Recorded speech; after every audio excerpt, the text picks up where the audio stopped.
بسم اللہ الرحمن الرحیم۔ خواب میں کسی بھی جگہ پردہ کا دیکھنا، وہ پردہ چاہے آپ کے گھر کے بالکل گیٹ کے سامنے لگا ہوا ہو یا کسی مسجد میں ہو یا کسی بھی جگہ ہو، آپ پردہ دیکھیں کہ ہمارے گیٹ کے سامنے یا کسی بھی جگہ پر پردہ لگا ہوا ہے۔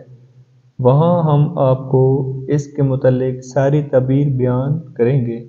حضرت ابن سیرین رحمۃ اللہ علیہ نے فرمایا کہ اگر کوئی شخص خواب میں پردہ دیکھے کہ اس کے دروازے پر لٹکا ہوا ہے، اگر تنگ ہوا اور ستبر ہو تو غم و اندوہ کی دلیل ہے، اور ترس و بیم ہے، اور آخر کار امن ہے۔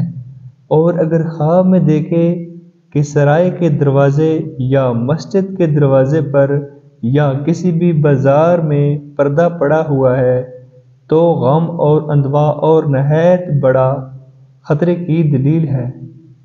حضرت ابراہیم کرمانی رحمۃ اللہ علیہ نے فرمایا ہے کہ اگر کوئی شخص خواب میں دیکھے کہ پردہ ضائع ہوا ہو تو صاحب خواب میں غم اور اندوہ سے خوشی پائے گا اور ترس و بیم سے امن میں ہوگا، اور اگر پردہ دیکھے اور غیر معروف ہو تو نہایت سخت غم اور اندوہ ہوگا، اور اگر وہ معروف ہے تو زیادہ آسان ہوگا۔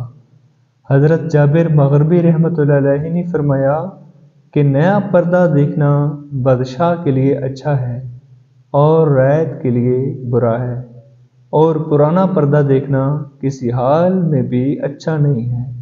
خواب دیکھنے کا بہت زیادہ شکریہ۔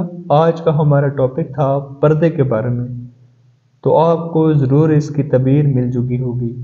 نئی ویڈیو تک اجازت دیں، نئی ویڈیو تک ملیں گے۔ اللہ حافظ۔